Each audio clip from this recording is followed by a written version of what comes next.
đi ra đó. Wow, là đó. Cha thôi.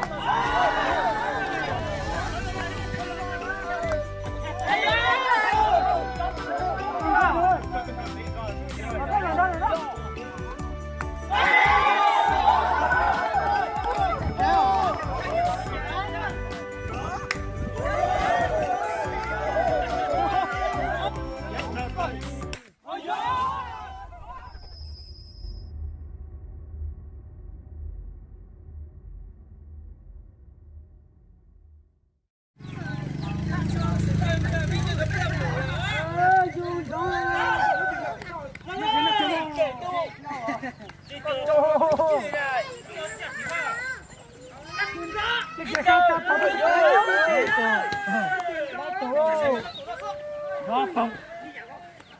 Đủ quá. Đủ quá. Đủ thì sao? Đi lên đi.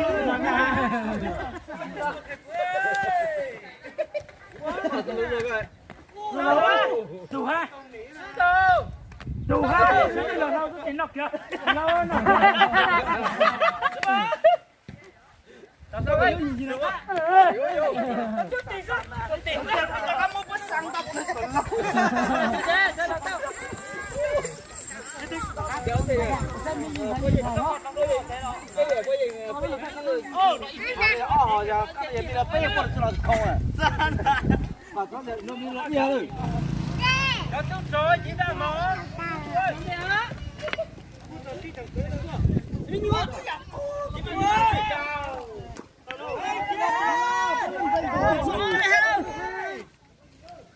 Tôi chỉ cho.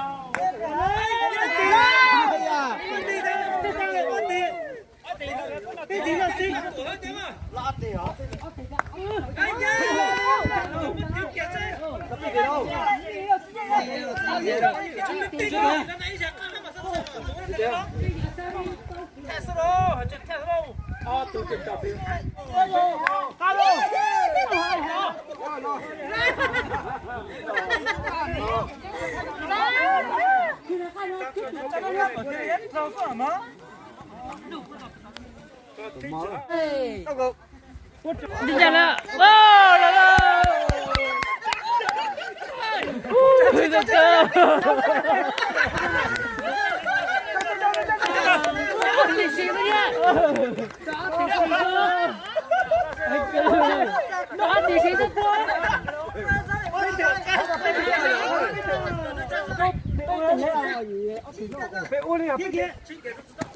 Ôi sai tuổi hello.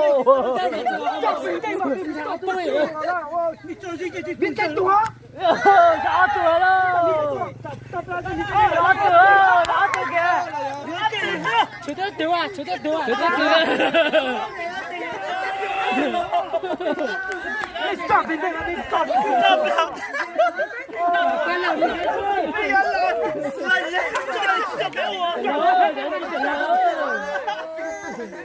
Cái hậu kỳ rồi, ok mà con đâu. Hậu kia, ngao cho quất cho khán giả đó. Bên đó. Đi hậu kia lắm khởi giật. Đâu? Các bạn khởi giật thử lệch của lại trong tin nữa. Yuan để cho nó học chết. Tay ai rồi chết tụi tay biết tôi nữa. Giờ mình chưa biết hỏi tôi tính mình đánh rồi nữa. Cháu.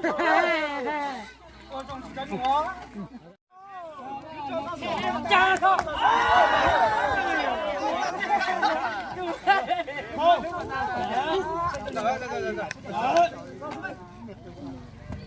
Cha đâu?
Sorry ass DJ.